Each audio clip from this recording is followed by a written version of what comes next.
Hello बच्चों, आज हम करेंगे एक्सरसाइज 3.1 जिसके अंदर है दो चरों वाले रैखिक समीकरण युग्म। दो चरों वाले रैखिक समीकरण युग्म का जो व्यापक रूप होता है वो ये यहाँ नीचे दिया हुआ है। दो चरों वाले रैखिक समीकरण युग्म, जैसे पहला दे रखा है a1x plus b1y plus c1 बराबर 0। दूसरा दे रखा है a2x plus b2y plus c2 बराबर 0। ये दो रैखिक युग्म दे रखे हैं यहाँ पर। बच्चों देखो हम क्या पढ़ रहे हैं, दो चरों वाले।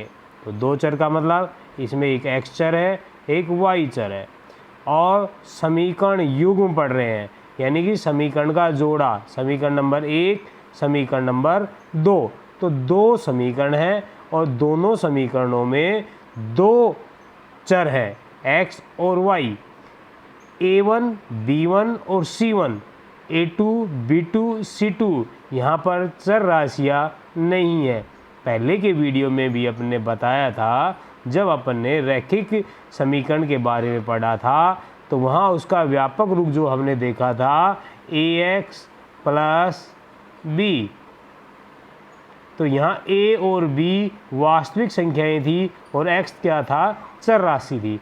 उसी प्रकार यहाँ पर a1 b1 c1 a2 b2 c2 चर राशियाँ नहीं हैं, ये वास्तविक संख्याएं हैं। जैसे इस उदाहरण से हम समझ सकते हैं, यहाँ पर इन समीकरणों के व्यापक रूप है 2x प्लस 5y प्लस 3 बराबर 0।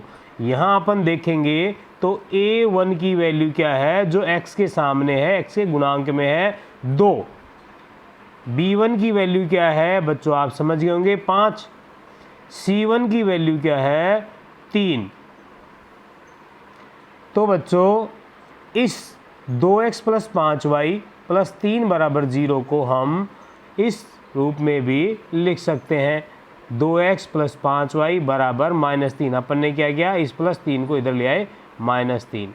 लेकिन जब व्यापक रूप की बात करते हैं, जनरल फॉर्म की बात करते हैं, तो वो इस तरह से होती है। तो बच्चों ये दो समीकरण है। पहला समीकरण a1x plus b1y plus c1, दूसरा समीकरण है वो a2x plus b2y plus c2 है। तो बच्चों आप समझ गए होंगे 1 1 1 उसमें लगा हुआ है जो पहला समीकरण है, यानी कि पहले समीकरण से हमें a1 प्राप्त होगा, b1 प्राप्त होगा, c1 प्राप्त होगा। दूसरे समीकरण से हमें a2 प्राप्त होगा, b2 प्राप्त होगा, c2 प्राप्त होगा। और कैसे प्राप्त होंगे ये मैं यहाँ पर बता चुका हूँ, यानी कि किसी भी समीकरण में पहले समीकरण में जो x का गुणांक है वो a1 है, y का गुणांक है वो b1 है, और जो अचर पद है वो c1 की वैल्यू होगी। और बच्चों इन सवालों में हमें एक पैटर्न को फॉलो करना है, ये बराबर के 0 ही रखना है। ये अगर बराबर की इस तरह की संख्या दी हुई हो तो अपन इसको इधर ही ले आएंगे, हम इसे जनरल फॉर्म के रूप में रखकर ही हल करेंगे। अगर अपन इस तरह से हल करते हैं तो थोड़ी सी गड़बड़ होने की संभावना है, क्योंकि कुछ सवालों में ये इस रूप में दे दिया जाएगा, कुछ में एक दूसरा समीकरण इस रूप में दे दिया जाएगा। तो यहाँ हम c1 की वैल्यू निकालेंगे तो अलग अलग निकल जाएगी, उससे प्लस माइनस की गड़बड़ होने की संभावना है। इसलिए हम सिर्फ एक पैटर्न को फॉलो करेंगे कि 0 रहेगा बराबर के एक तरफ, बाकी सारी चीज़ें दूसरी तरफ रहेंगी। अब बच्चों इसके बारे में जो परीक्षा से संबंधित बातें हैं, जो प्रश्न हैं, वो स्टार्ट होंगे कि कैसे हमारे सवाल बनते हैं।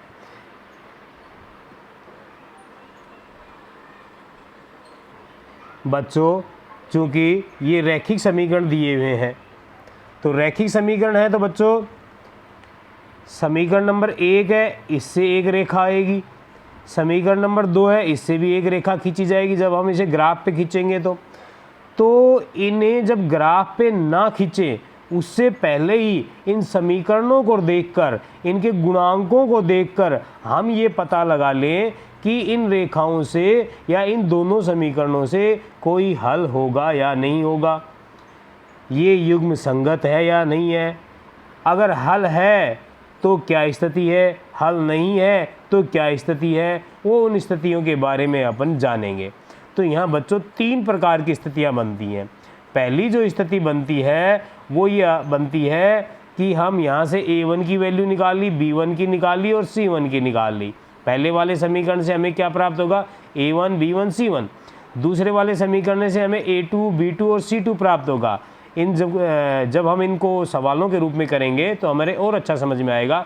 अब आप ये कंडीशन समझ लीजिए कि यदि पहली शर्त क्या रहेगी, अपन ने a1 बटे a2 का मान निकाला, क्योंकि हमारे पास a1 की वैल्यू होगी a2 की वैल्यू होगी, दोनों को बटे में लिख देंगे तो a1 बटे a2 की वैल्यू आ जाएगी। b1 की वैल्यू होगी b2 की वैल्यू होगी, दोनों को b1 बटे b2 में रख देंगे तो हमारे पास b1 बटे b2 की वैल्यू आ जाएगी।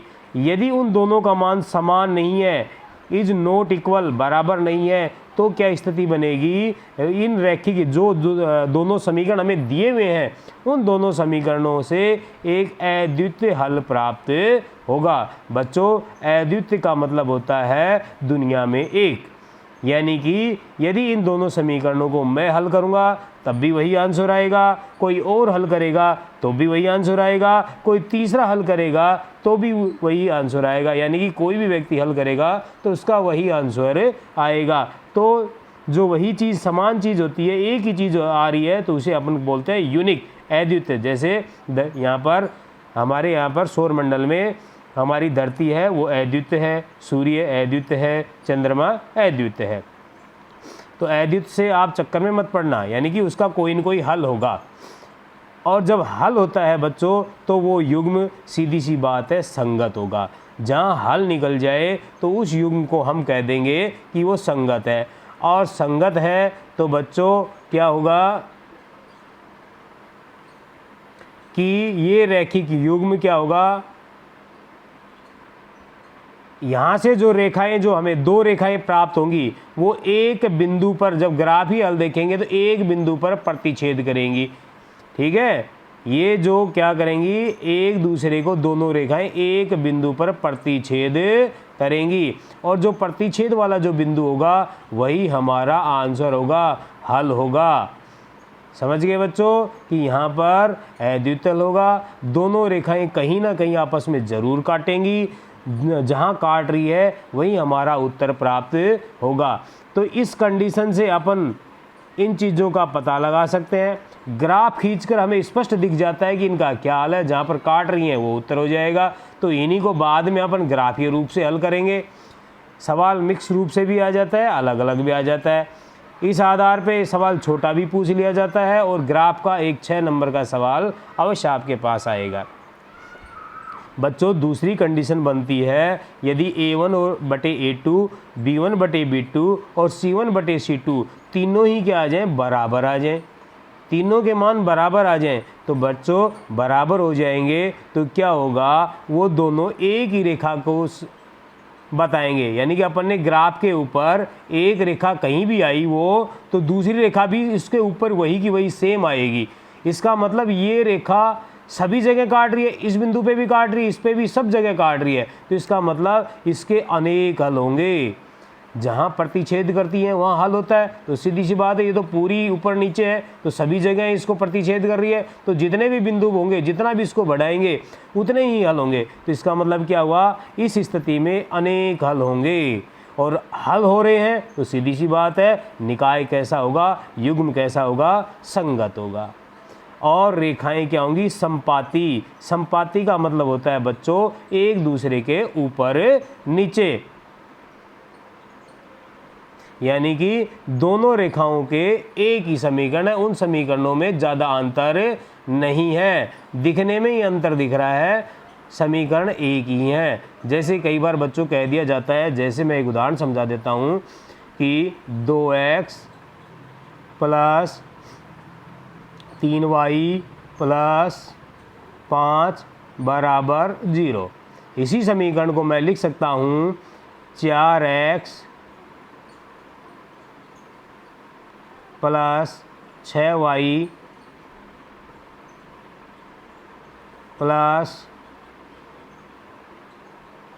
10 बराबर 0। पेन चलने में थोड़ी दिक्कत हो रही है। तो ये 6y है। बच्चों देखो, ये दिखने में आपको अलग अलग दिख रहे हैं, लेकिन एक्चुअल में क्या है, ये दोनों एक ही समीकरण। हमने क्या किया, इस पूरे समीकरण को 2 से गुणा कर दिया। 2 से गुणा करते ये 4 हो गया, इधर तो ये क्या हो गया 4, इधर ये क्या हो गया 6, इधर 10। तो किसी भी समीकरण को हम समान संख्या से गुणा कर सकते हैं, भाग कर सकते हैं, लेकिन ये काम दोनों तरफ करना पड़ेगा, क्योंकि इधर 0 है तो 0 पे तो कोई फर्क पड़ेगा ही नहीं, वो तो 0 ही रहेगी। तो इसलिए बच्चों इस तरह के जो समीकरण होंगे वो उससे प्राप्त रेखाएं संपाती होंगी। तो आप समझ गए होंगे, आगे जब सवाल करेंगे तो और समझ में आएगा। बच्चों वीडियो को पूरा देखें, क्योंकि प्रत्येक सवाल में एक अलग चीज़ बताई जाती है और उससे आपको फ़ायदा मिलता है। हमें इस बार अच्छे नंबर लेके आने हैं, 100 में से 100 नंबर गणित में हमारा टारगेट रहेगा। पूरा गणित मैं आपको YouTube पर फ्री करवाऊंगा। आपको इस चैनल को सब्सक्राइब कर लेना है, अपने साथियों को इस चैनल का लिंक शेयर कर देना है, उनकी भी आपको मदद करनी है ताकि सभी बच्चों के अच्छे नंबर आएँ। सरकारी स्कूलों में, ज़्यादातर सरकारी स्कूलों में गणित विषय के अध्यापक की पोस्ट खाली हैं, तो उन बच्चों को भी इसकी मदद मिले, उनको भी इसका फ़ायदा मिले, मेरा यही उद्देश्य है। बच्चों आगे जो कंडीशन नंबर 3 है कि A1/A2 बराबर है B1/B2 के, लेकिन C1/C2 की स्थिति देखेंगे तो क्या होगा, वो बराबर नहीं है। अब वो बराबर नहीं है तो क्या स्थिति होगी कि ये रैखिक युग्म में कोई हल नहीं होगा। क्यों नहीं होगा, क्योंकि रेखाएं कैसी होंगी, समानांतर होंगी, कहीं काट ही नहीं रही, प्रतिच्छेद ही नहीं कर रही। जब रेखाएं प्रतिच्छेद ही नहीं करेंगी तो उनका कोई हल नहीं होगा, कोई हल नहीं होगा तो युग्म कैसा होगा, असंगत होगा। तो बच्चे आप समझ गए होंगे 3 प्रकार की कंडीशंस यहाँ पर बन रही हैं।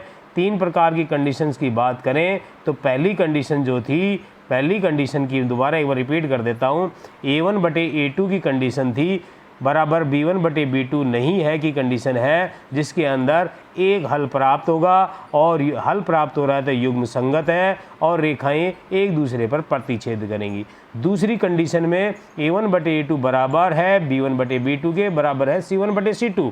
इसलिए क्या होगा बच्चों, यहाँ पर रेखाएं संपाती होंगी, सभी जगह काट रही हैं, तो सीधी सी बात है उनके अनेक हल होंगे। हल हो रहे हैं तो युग्म तो क्या होगा, संगत होगा और रेखाएं एक दूसरे के ऊपर संपाती होंगी। तीसरी बात करें अपन, तीसरी कंडीशन के अंदर A1/A2 तो बराबर है B1/B2 के, लेकिन C1/C2 बराबर नहीं है। तो इस कंडीशन में बच्चों क्या होगा, कोई हल विद्यमान नहीं होगा और सीधी सी बात है रेखाएं क्या होंगी, समानांतर होंगी। अब आगे बच्चों अपन देखते हैं इस पर आधारित सवाल।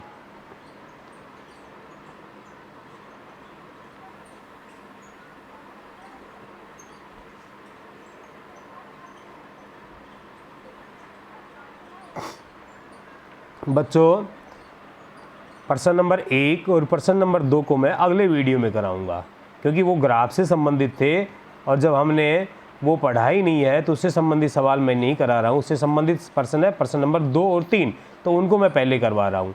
देखिए बच्चों इसमें क्या है, अनुपातों A1/A2 B1/B2 बराबर C1/C2 की तुलना कर ज्ञात कीजिए कि निम्न समीकरण युग्म द्वारा निरूपित संख्याएं एक बिंदु पर प्रतिच्छेद करती हैं या समांतर हैं अथवा संपाती हैं।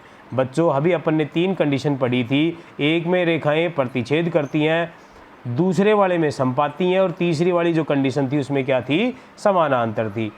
तो प्रतिच्छेद करने के लिए मैं बता देता हूं बच्चों क्या कंडीशन थी, A1/A2 बराबर नहीं है B1/B2 के। ये कंडीशन आते ही अपन पहले वाली कंडीशन कर देंगे कि रेखाएं प्रतिच्छेद करती हैं। अगर A1/A2 बराबर है B1/B2 बराबर नहीं है, तीसरी वाली है ये कंडीशन बराबर नहीं वाली, तो रेखाएं क्या होंगी, समानांतर होंगी। समानांतर रेखाएं होगी तो इसका मतलब प्रतिच्छेद नहीं कर रही, प्रतिच्छेद नहीं कर रही तो कोई हल नहीं होगा। और जो तीसरी जो कंडीशन है बच्चों, तीसरी कंडीशन में क्या होगा, ये बराबर C1/C2। तीसरी का मतलब अब यहाँ तीसरी है, अपन ने ये दूसरे नंबर पे लिखवाई है, अपनी ये पहली वाली थी, ये वाली दूसरी वाली है और इससे पहले जो लिखवा दी वो तीसरे नंबर की थी। इसके अनुसार रेखाएं क्या होंगी, संपाती होंगी। तो तीनों को लगाना है। अब अपन देखेंगे a1 बटे a2 कहाँ से आता है, तो हमें पता है ये समीकरण दे रखा है पहला, तो पहले वाले समीकरण से तो a1 आएगा, b1 आएगा, c1 आएगा। x के जो गुणा में है इससे अपन तुलना करेंगे, a1x plus b1y plus c1, तो x के गुणा में है तो वो तो a1 की वैल्यू होगी, y के गुणा में वो b1 की वैल्यू होगी, और जो c1 है वो अचर पद रहेगा पहले वाले समीकरण में। दूसरे वाले समीकरण में भी यही होगा, जो दूसरे वाले में x की वैल्यू है a2 होगी, y की वैल्यू है वो b2 होगी, और अचर पद है वो c2 होगा। ये सिर्फ मैंने पढ़ाने के लिए यहाँ पर लिखा है बच्चों, आपको यहाँ पर परीक्षा में इसको लिख कर आने की ज़रूरत नहीं है, सिर्फ ये वाला करना है। तो बच्चों यहाँ से अपन देखेंगे a1 की वैल्यू 5, b1 की जो वैल्यू है वो -4 हो गई, c1 की वैल्यू अचर पद ये 8 हो गई। दूसरे वाले समीकरण में देखेंगे तो a1 की वैल्यू 7, b1 की वैल्यू 6, b1 की वैल्यू 6 और c1 की -9, दोनों वैल्यू आ गई। अब हमें a1 बटे a2 करना है यानी कि 5 बटे 7, b1 बटे b2 करेंगे यानी कि -4 बटे 6, तो -4 बटे 6 कटेगा, 2 दूनी 4, 2 तिया 6, तो -2 बटे 3। c1 बटे c2 करेंगे तो आ गया 8 बटे -9। बच्चों यहाँ हम देखते हैं कि क्या हो रहा है, जब a1 बटे a2 की वैल्यू 5 बटे 7 आ गई और ये -2 बटे 3 आ गई, दोनों अलग अलग आ गई, तो हमें पता है कंडीशन नंबर 1 बन गई। 1 बन गई तो हम लिख देंगे कि यहाँ जो समीकरण युग्म द्वारा जो निरूपित रेखाएं हैं वो एक बिंदु पर प्रतिच्छेद करेंगी, क्योंकि हमसे जो पूछा है 3 बातों में से कुछ भी पूछ सकता है, तीनों भी पूछ सकता है। प्रतिच्छेद कर रही है, युग्म संगत है, हल अद्वितीय है। हालांकि मैंने तीनों बात लिख दी आपको समझाने के लिए कि यहाँ पर रेखाएं प्रतिच्छेद करेंगी एक बिंदु पर। जो सवाल में पूछा है उसका अपन उत्तर दे देंगे। अगर ये पूछा हो कि युग्म संगत है तो अपन ये भी बता देंगे कि इस स्थिति में क्या होता है, युग्म संगत है, क्योंकि इसके हल कैसे हैं, अद्वितीय हैं। तो 3 बातें यहाँ से निकल के आती हैं, तो जो भी पूछे अपन वही बता देंगे। तो बच्चों मेरे सामने समझ में आ गया होगा, आगे और देखते हैं अपन सवाल।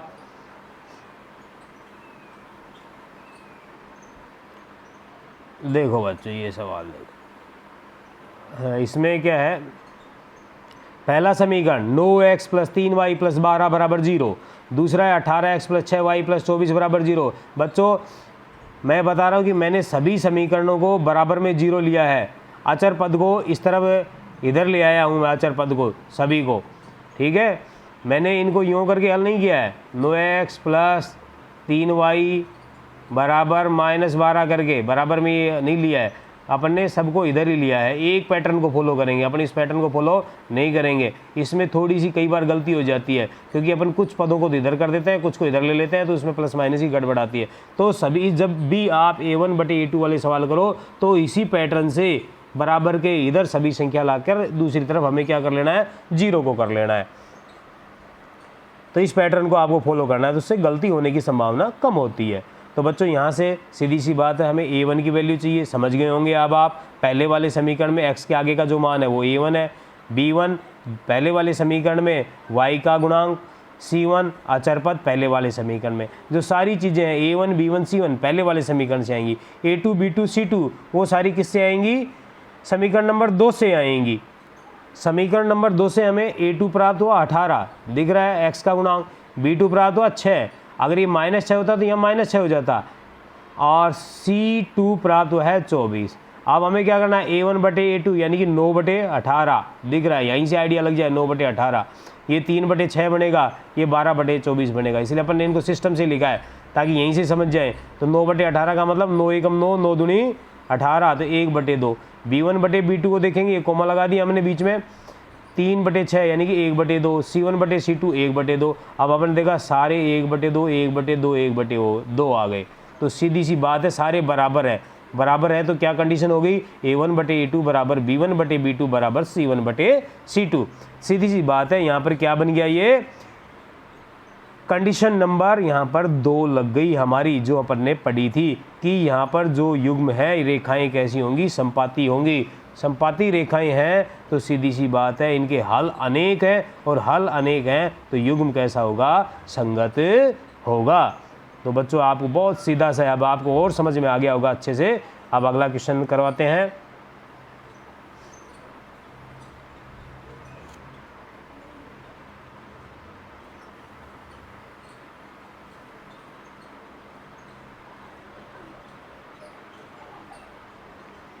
देखो बच्चों इसमें क्या है, अगला जो प्रश्न दिया हुआ है उसमें 6x माइनस 3y प्लस 10 बराबर 0, समीकरण नंबर 1। समीकरण number 2, 2x minus Y plus 9 बराबर 0, समीकरण नंबर 2, ये हमें दिया हुआ है। तो बच्चों इसमें हमने यहाँ पर जो पहले लिख रखा था समझाने के लिए वो मैंने नहीं लिखा, 2 प्रश्नों में वो मैंने लिखा। अब आपके समझ में आ गया होगा कि इसकी तुलना हम किससे करते हैं, a1x plus b1y plus c1 बराबर 0 से। इसकी तुलना करते हैं a2x plus b2y plus c2 से। तो पहले वाले समीकरण में हमें a1, b1 और c1 प्राप्त होंगे। a1 का मतलब 6 प्राप्त हो गया, b1 का मतलब -3 है, यहाँ पे -3 प्राप्त होया, c1 10। इसी तरह आप देखेंगे a2 बराबर 2, b2 बराबर y है, यानी कि 1 y है और वो भी माइनस का, तो 1 y है माइनस का, तो b2 की वैल्यू -1 आ जाएगी। बच्चों ध्यान रखना इन सवालों में, c2 की वैल्यू क्या हो जाएगी, 9 हो जाएगी। अब इनको बटे में रखना, a1 बटे a2 लाना है, तो 6 बटे 2 यानी कि 2 एकम 2, 2 तिया 6, 3 बटे 1। यहाँ से देखना बच्चों यहाँ पर क्या हो रहा है, b1 बटे b2 बराबर -3 बटे -1, तो माइनस से माइनस कैंसिल हो जाएगा और वही 3 बटे 1 आ जाएगा। c1 बटे c2 निकालेंगे तो 10 बटे 9 आएगा बच्चों। और अपन देख रहे हैं यहाँ पर a1 बटे a2 और b1 बटे b2 की वैल्यू तो समान है, 3 बटे 1 और 3 बटे 1 है, जबकि a1 बटे a2 b1 बटे b2 की वैल्यू समान है और c1 बटे c2 की वैल्यू है वो अलग है, तो ये बराबर नहीं है। तो ये कंडीशन हमारी लग गई, कंडीशन नंबर 3। कंडीशन नंबर 3, जब ऐसी स्थिति होती है तो बच्चों क्या होगा, ये रेखिक जो समीकरण है इसमें रेखाएं क्या होंगी, समानांतर होंगी। समानांतर होंगी तो इसमें कोई हल विद्यमान नहीं होगा, क्योंकि प्रतिच्छेद नहीं करेंगी, प्रतिच्छेद नहीं करेंगी और हल नहीं होगा, तो हल नहीं हो रहा है तो निकाय असंगत हो जाएगा। समझ गए बच्चों, जहाँ हल नहीं होगा वह निकाय असंगत हो जाएगा, जहाँ हल हो रहा है वह निकाय संगत है। तो आपको रटने की आवश्यकता नहीं है, सीधी सी बात है, हल निकल रहा है नहीं निकल रहा, तो हल निकल रहा है तो संगत, नहीं निकल रहा असंगत। अब बच्चों यहाँ इस समीकरण में मैं एक चीज़ आपको और समझा देता हूँ कि समांतर रेखाओं में क्या अंतर होता है। समांतर रेखाएं क्या होती हैं, आप देखो यहाँ 6x है माइनस 3y प्लस 10 है, यहाँ 2y माइनस वाई प्लस 9 है, तो सिर्फ इन दोनों का ही अंतर है। यहाँ से अपन सीधा ही देख कर सकते हैं। एक मिनट बच्चों, यहाँ से देखो 2 को यदि अपन 3 से गुणा कर दें तो 6x हो जाएगा, y को माइनस वाई को यदि अपन 3 से गुणा कर दें तो -3y हो जाएगा, लेकिन ये अलग रहेगा। इसका मतलब दोनों चर राशियों के गुणांकों का अनुपात जब बराबर कर दें तो किसी भी समीकरण है उससे दूसरी ऐसी रेखा बनाई जा सकती है जो उसके समानांतर है। जैसे एक एग्जांपल बताता हूँ मैं आपको, मान लिया ये आ गया 3x माइनस 5y प्लस 5 बराबर 0। अब हमें ऐसी रेखा बनानी है जो इसके समानांतर हो, तो सीधी सी बात है इन दोनों गुणांकों को समान संख्या से गुणा कर देंगे। मान लिया हमने 2 से कर दिया, 3 से कर दिया, 4 से कर दिया, किसी भी संख्या से कर सकते हो।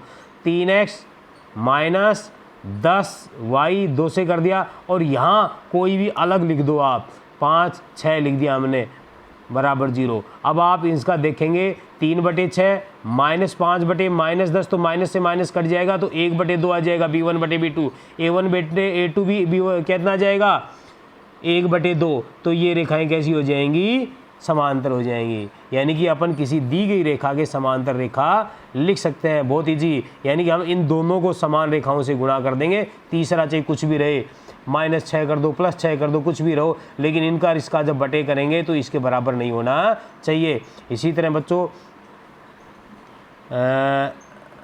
एक मिनट बताता हूँ इसमें,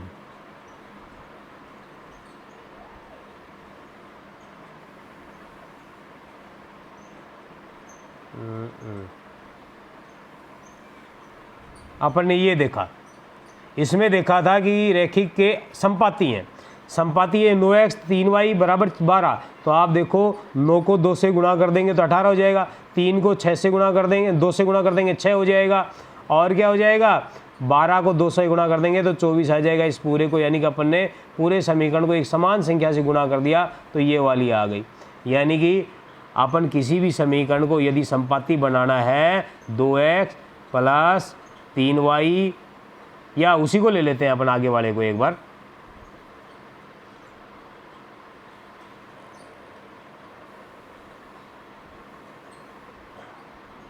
इसको ले लिया बच्चों अपन ने।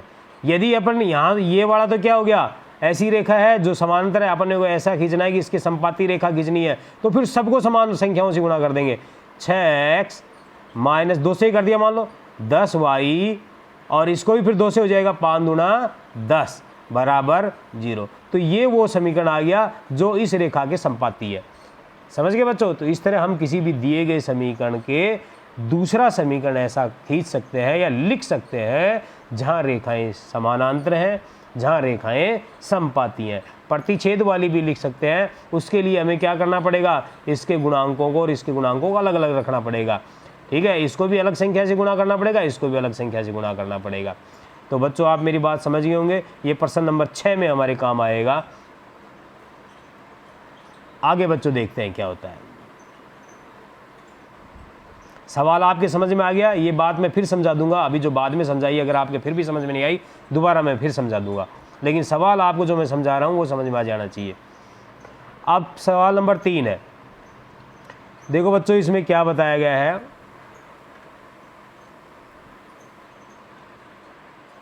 कि अनुपातों A1/A2, B1/B2 और C1/C2 की तुलना कर ज्ञात कीजिए कि निम्नलिखित समीकरण युग्म संगत है या असंगत। अभी जो अपन ने किए हैं प्रश्न नंबर 2 के 3 प्रश्न किए हैं।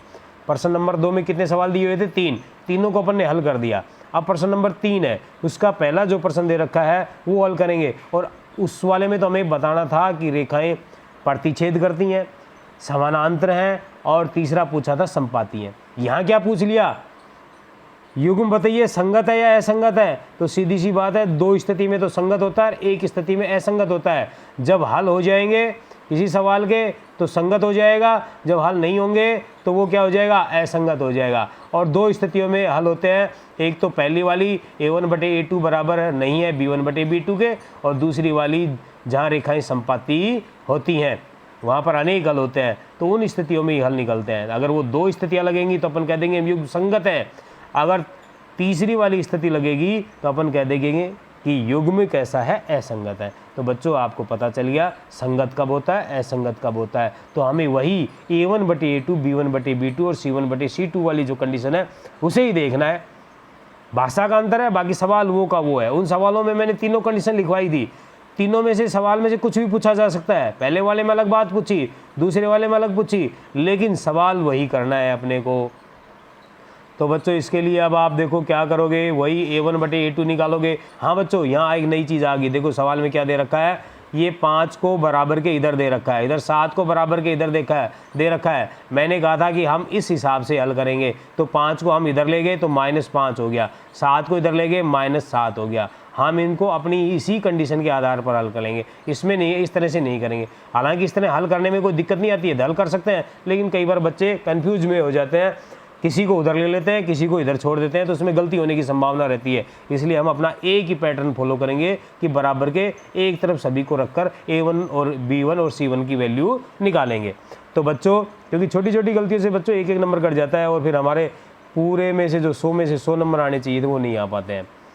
तो हमारा उद्देश्य यही रहेगा कि हमें 100 में से 100 नंबर गणित के अंदर लाने हैं। तो मैं छोटी से छोटी बात आपको बताता चल रहा हूँ, कहाँ बच्चे गलती करते हैं, कहाँ नहीं करते हैं।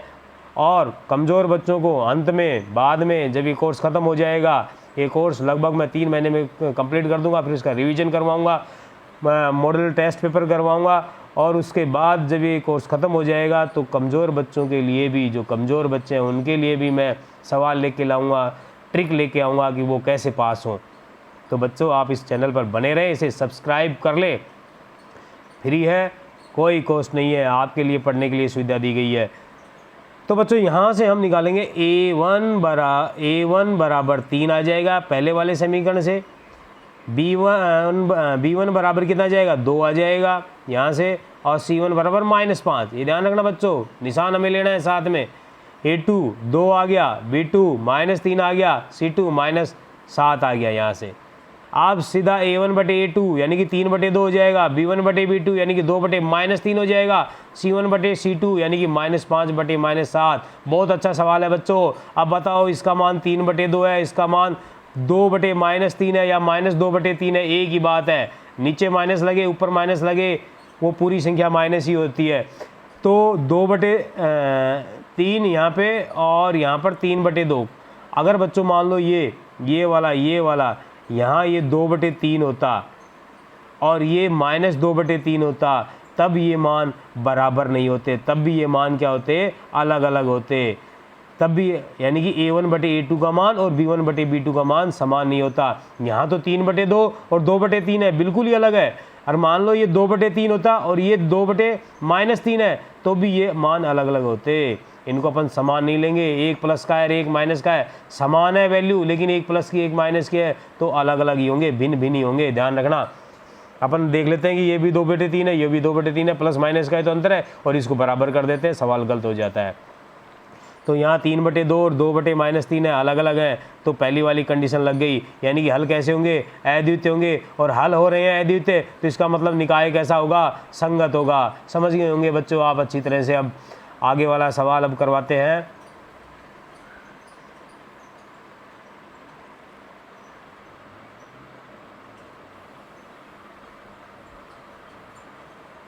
देखो बच्चों इसमें क्या है, वही दिया हुआ है, बराबर के इधर दिया हुआ है, अपन ने बराबर के इधर ले लिया, 2x - 3y माइनस का 8 हो गया, माइनस का इसमें 9 हो गया, ये पक्षांतरण करके हम इधर ले आए। बराबर के इधर उधर जब संख्याएं लाते हैं तो निशान परिवर्तित हो जाते हैं। समीकरण नंबर 1 से हमने A1 B1 और C1 निकाल लिए, समीकरण नंबर 2 से हमने A2 B2 और C2 निकाल लिए। आप समझ गए होंगे बच्चों कि A1 का मान 2, B1 का मान -3, माइनस की प्लस की गलती मत कर देना बच्चों, C1 का मान -8, A2 का 4, B2 का -6 और C2 का -9 आ गया। A1/A2 निकालेंगे तो 2/4 होगा, चूँकि बच्चों ये कट जाता है, 2 एकम 2, 2 दूनी 4, तो 1/2 हो गया। B1/B2 का मान 3/6, माइनस का 3 और माइनस का 6, तो माइनस से माइनस कट गया बच्चों, दोनों में माइनस ऊपर नीचे, एक जगह होता तो नहीं कटता, और ये कटने से 3/6 हो गया, और 3 एकम 3, 3 दूना 6 हो गया, 1/2 आ गया। और C1/C2 का मान -8 और -9 था, तो माइनस से माइनस कट गया, तो 8/9 आ गया। बच्चों देख लो, ये 1/2 है, ये 1/2 है, तो इसका मतलब ये दोनों तो क्या हो गए, बराबर हो गए, लेकिन ये 8/9 है तो ये बराबर नहीं है। तो कंडीशन नंबर हमारी जो थी 3 नंबर की वो लग गई, क्योंकि रेखाएं क्या होंगी, समानांतर होंगी, कोई हल इसमें विद्यमान नहीं होगा, और विद्यमान नहीं है हल तो युग्म कैसा होगा, असंगत होगा। समझ गए बच्चों। तो रेखाएं समानांतर हैं, इसका मतलब कहीं प्रतिच्छेद ही नहीं कर रही, प्रतिच्छेद नहीं कर रही तो इनका कोई हल नहीं होगा, कोई हल विद्यमान नहीं है, तो निकाय असंगत हो गया। सवाल नंबर 3 का 3। बच्चों एक एक सवाल करवा रहा हूँ, आपको उदाहरण सहित करवाऊँगा, ऐसे कैसे नोट्स तैयार कर लेना, ये कि ये भाषा आपके अच्छे नंबर आएंगे। अब बच्चों देखो, इस सवाल में एक जो अपना समीकरण है उसे दे दिया बटे में। अब बटे वाला समीकरण है उसको अपन सीधा भी हल कर सकते थे, लेकिन अपन ने क्या किया, इसको इस हिसाब से बना दिया। कैसे बना दिया, 3/2 और ये 5/3 में 2 का और 3 का एलसीएम ले लिया 6, लघुत्तम ले लिया अपन ने बच्चों। लघुत्तम लेने के बाद क्या, 2 का जब 6 में भाग देंगे तो 3 बार जाएगा, उस 3 का इस 3 से गुणा करेंगे तो 3 3 9x हो जाएगा, ये 9x हो गया। प्लस का है तो प्लस का निशान है, अब 3 का जब इस 6 में भाग देंगे तो 2 बार जाएगा, 2 का 5 से गुणा करेंगे तो सीधी सी 10y हो जाएगा, यानी कि 9x + 10y बटे में 6 बराबर 7। तो 9x बटे में प्लस में 10y बटे में 6 बराबर में 7/1 है बच्चों। अब इस तरह की जब स्थिति हो जाती है तो क्रॉस मल्टीपल होता है, वज्र गुणा होगा, यानी कि इस 1 का गुणा तो इस पूरी संख्या से होगा, तो ये पूरी यूँ की यूँ आ जाएगी 9x + 10y, और इस 6 का गुणा 7 से होगा, तो 6 7 क्या आ गया, 42 ही आया, 6 × 7 हुआ है, तो ये 42 हो गया।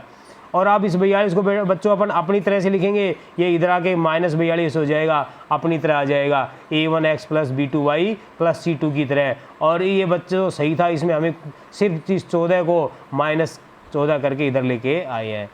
बच्चों यदि आप इसको A1 की वैल्यू यहाँ पर 3/2 निकाल देते और B1 की वैल्यू 5/3 निकाल देते, B1 की वैल्यू 5/3 ले लेते और उससे यहाँ पर हल करते तो भी सवाल सही आता, लेकिन यहाँ बटे की बटे संख्या करने में आपको समस्या आ सकती थी। थोड़ा गुणा भाग करने में दिक्कत आ सकती थी, इसलिए मैंने इस संख्या को किस में चेंज कर दिया, सिंपल समीकरण में लघुत्तम लेकर चेंज कर दिया। हमने इन दोनों का एक तरफ लघुत्तम ले लिया, 6 आ गया, उससे हल किया, फिर इस संख्या के जो बटे में है उनका वज्र गुणा कर दिया, 6 का गुणा 7 से हो गया, 1 का गुणा 9x प्लस 10y से हुआ, तो ये 9x प्लस 10y बराबर 42 हो गया। अब इस 42 का पक्षांतरण करके -42 हो गया, और इस समीकरण में कोई दिक्कत है ही नहीं। यहाँ से अपन ने a1 b1 और c1 निकाल लिए, यहाँ से अपन ने a2 b2 और c2 निकाल लिए बच्चों। अब a2 b2 c2 निकालने के बाद अब आपको अच्छी तरह से पता हो गया a1 कहाँ से आ रहा है, b1 कहाँ से आ रहा है और c1 कहाँ से आ रहा है।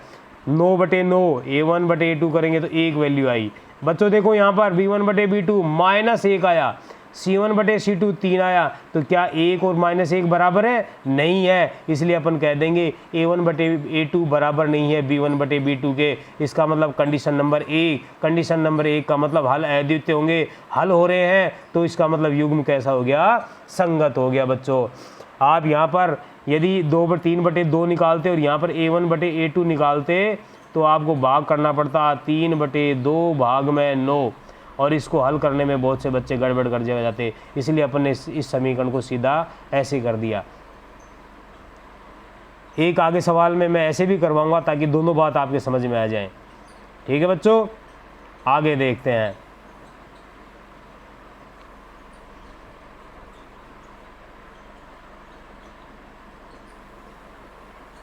तीसरे वाले सवाल में अपन ने 3 सवाल करवा दिए, टोटल इसमें 5 सवाल हैं। बस आज ये 2 सवाल और कराएंगे, इसके बाद ये क्लास ख़त्म हो जाएगी। देखो बच्चों यहाँ क्या दे रखा है, 5x - 3y बराबर 11, तो बराबर 11 है, उसको उधर ले जाके आपने क्या कर दिया, पहले समीकरण में माइनस का 11 कर दिया, दूसरे वाले समीकरण में भी इस -22 को उधर लाएंगे तो प्लस का 22 हो जाएगा। वही है बच्चों, a1 की वैल्यू 5 आ जाएगी यहाँ से, b1 की -3, c1 की -11, a2 की -10 होगी, b2 की 6 हो गई और c2 की 22 हो गई। a1 बटे a2 करेंगे 5 बटे -10 यानी कि -1/2। प्लस माइनस की गलती बच्चों मत कर देना, और जितना ज़्यादा आप अभ्यास करेंगे, जितना ज़्यादा पढ़ेंगे, उतना ही गणित में आप होशियार होएंगे। b1 बटे b2 की वैल्यू होगी -1/2, क्योंकि -3/6 आएगा तो 3 एकम 3, 3 दूना 6 कट जाएगा, 1/2 माइनस का आ जाएगा, यहाँ भी ये कट गया है। c1 बटे c2 की वैल्यू भी -11/22 है, तो वही -1/2 आ गई। सभी जगह -1/2 -1/2 यानी कि सारे के सारे बराबर हैं, सारे के सारे बराबर हैं यानी कि वही रेखाएं हैं, रेखाएं समपाती हैं, अनेक हल हैं, अनेक हल हैं, हल हो गए तो निकाय कैसा हो गया? संगत हो गया। ठीक है बच्चों, आपके उम्मीद करता हूँ समझ में आ गया होगा।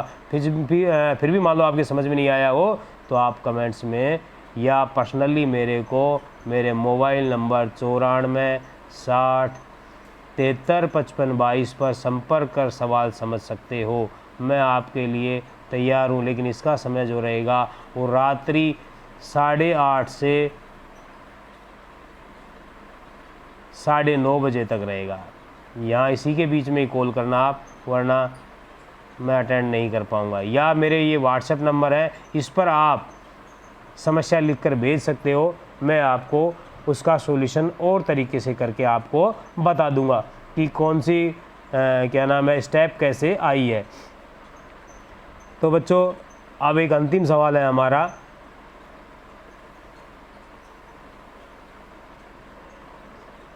ये देखो 4/3। यहाँ मैंने इसको 4/3 चेंज नहीं किया, आप इस तरह से चेंज भी कर सकते हो जैसे मैंने पहले सवाल में करवाया, और इस तरह की समीकरण आ जाएगी। ठीक है बच्चों, मैंने दोनों तरीके से करवाया है ताकि बच्चे ज़्यादा से ज़्यादा बात सीख सकें। तो यहाँ सिर्फ अपन ने इस 8 को इधर ले गए, -8 हो गया, इधर 12 को इधर ले गए, -12 हो गया। ये काम किए, पहला समीकरण। दूसरा समीकरण, a1 की वैल्यू ले ली 4/3, b1 की वैल्यू ले ली 2, c1 की वैल्यू ले ली -8। आप इसको इस तरह से चेंज भी करके a1 की वैल्यू 4 आ जाएगी, b1 की 6 आ जाएगी और c1 की -24 आ जाएगी। उससे भी हल करोगे तो भी ये सवाल अपना इसी तरह से वही आंसर आएगा, कोई दिक्कत नहीं आएगी। तो बच्चों आप ये कर सकते हो, अलग से मैंने बताया है उसी तरह से लघुत्तम लेके।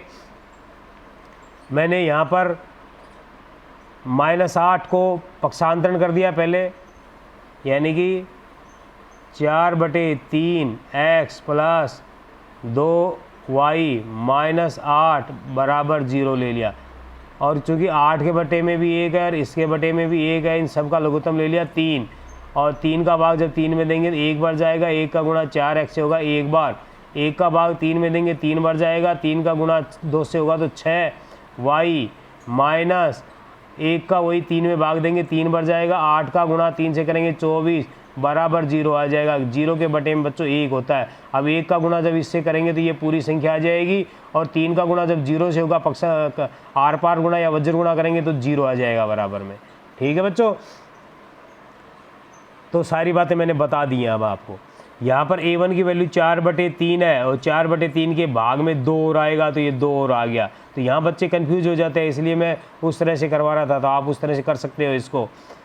b1/b2 की वैल्यू 2/3 आ जाएगी, c1/c2 की वैल्यू -8/-12 आ जाएगी, तो माइनस से माइनस कट जाएगा, और 4 दूना 8 4 तिये 12 का हो जाएगा, तो 2/3 आ गई, यहाँ भी 2/3 आ गई, यहाँ भी 2/3 आ गई। बच्चों मैं यहाँ पर कंडीशन लिखना भूल गया, तो आप यहाँ लिख लेना। अतः यहाँ जो कंडीशन बन रही है वो a1/a2 बराबर b1/b2 बराबर c1/c2 की कंडीशन बन रही है, यानी कि सभी बराबर हैं, सभी बराबर हैं, तो इसका मतलब क्या हो गया, रेखाएं समपाती हैं, रेखाएं समपाती हैं तो इसके हल कैसे होंगे, अनेक हल होंगे, और युग्म कैसा होगा, संगत होगा। ये आप ज़रूर लिख लेना बच्चों, जैसे उन सवालों में हम लिख रहे हैं ना, उस तरह से, जैसे ये यहाँ पर लिखा था, ये कि ये ऐसे कैसे ये का ये लिखना, ये मैं भूल गया यहाँ पर लिखना, तो आप यहाँ पर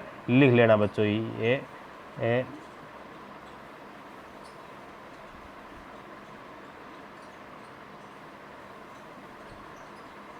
इस बात को यहाँ लिखना है आपको। ठीक है बच्चों, ओके। ये आज की अपनी क्लास थी, इसे लाइक करना, सब्सक्राइब करना, और अपने मैथ को मजबूत करना, आपके अच्छे नंबर आएंगे बच्चों। Best of luck, thank you.